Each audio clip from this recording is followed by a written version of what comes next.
Hi guys, and welcome back to update number 3 of Wheezy Junction Model Railway.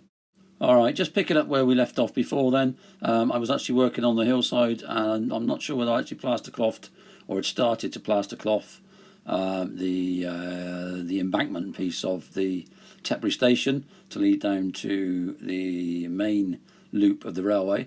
I've added some detail with some papier-mâché made with some tissue paper that my lad brought home from his works. He works in a supply company, and they had a bulk deal of tissue paper that he brought home. I actually find it's very, very easy using it sort of like sculptor mold, I suppose, mixing it with 50-50 PA and water, PVA glue and water, and you can mould it to whatever to suit. It's very, very good.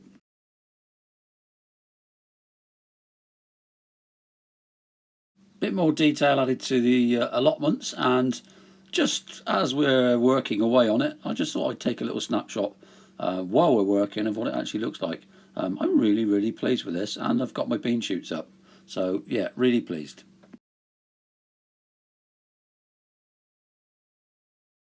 Another big element of Tetbury station area was the engine shed. Here an arch laser kit was used. Again, put together very, very well. Very, very good model. All goes together exceedingly well, I must admit. We added some guttering, and we've added the water crane pipe coming off the side of the building. Some lighting was added, so obviously it will illuminate during nighttime vision. And then some dry brush of some earth colours, some Humbrol number 70 brick, and some earth. Not sure of the numbers, but earth and some light greys was added as a very, very light dry brush over it. And yeah, very, very good. And I think quite a realistic look as the old shed would have been. A little bit of dry brushing was also added to the good shed, and overall it enhances it very, very well indeed. Very pleased with the results. Very pleased. We no longer have a snow on the ground.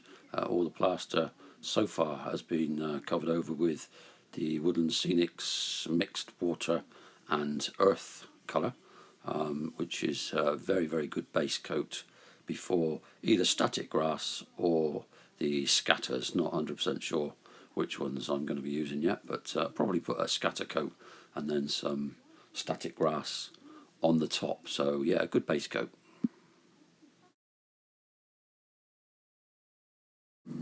After thinking about it for a little while, I did decide to put a scatter coat on top of the brown, just to break the colour down basically, and to give it a little bit of profile. A few bushes etc. on, and I think it looks quite nice. Yeah, a few trees to be added at some point soon, but yeah, very good.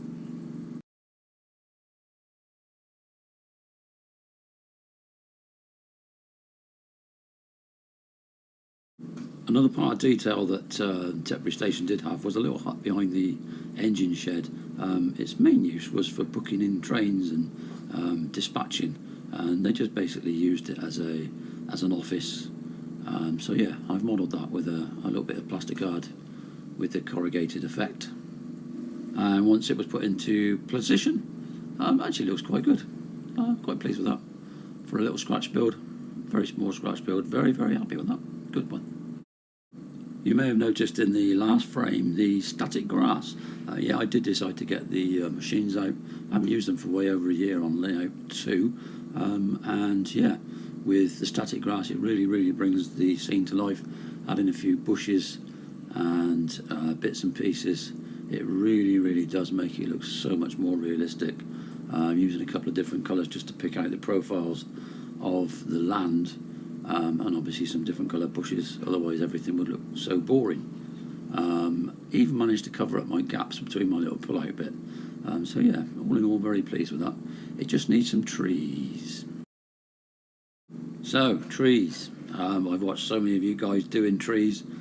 My very first attempt, and I have to say, although I was a little bit sceptical at the start, yeah, quite good results. We'll get them on the layout at some point. Taking a while to dry, but yeah, trees. So there you go guys, update number 3 is completed. for now. We have hills where there were no hills. We have coverage on the ground. We have to get rid of the snow. We have some static grass. We now have a few trees yet to go on the layout. They'll be in the next update. A few little buildings being added. Gates will be fitted. Some walling to be done.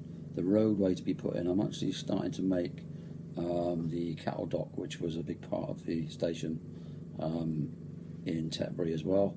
And then I think it could be on to pastures greener with something else. It's taken quite a while with this Tetbury build. I really am trying to get all the detail in of things that were there. May not be 100% to scale because of the limitation on space, but everything that was there is there. It's just in shorter runs, etc., etc. So yeah, ballasting, some walls to go, some fences to go, and just some general bits and pieces. One or two health issues at the moment with swelling of ankles and things, so I can't spend masses of amount of time up there, but I do, trust me, I do spend as much possible time as I can. I tend to spend more time watching you guys and what you're kicking out, which is one of my bad habits. But there we go. So update number 3. Thanks for watching. If you haven't subscribed and liked, please do so. It's always nice to get comments from other people. Nice to get nice comments. It's also nice to get, you know, hints and tips of things that I could probably be doing better. I'm very, very pleased with the way it's turning out at the moment. It is a labour of love, as I said before, and I'm really enjoying it when I can get up there. So thanks for looking in, and hopefully we can catch up with you soon. Cheers for now, guys. Cheers now.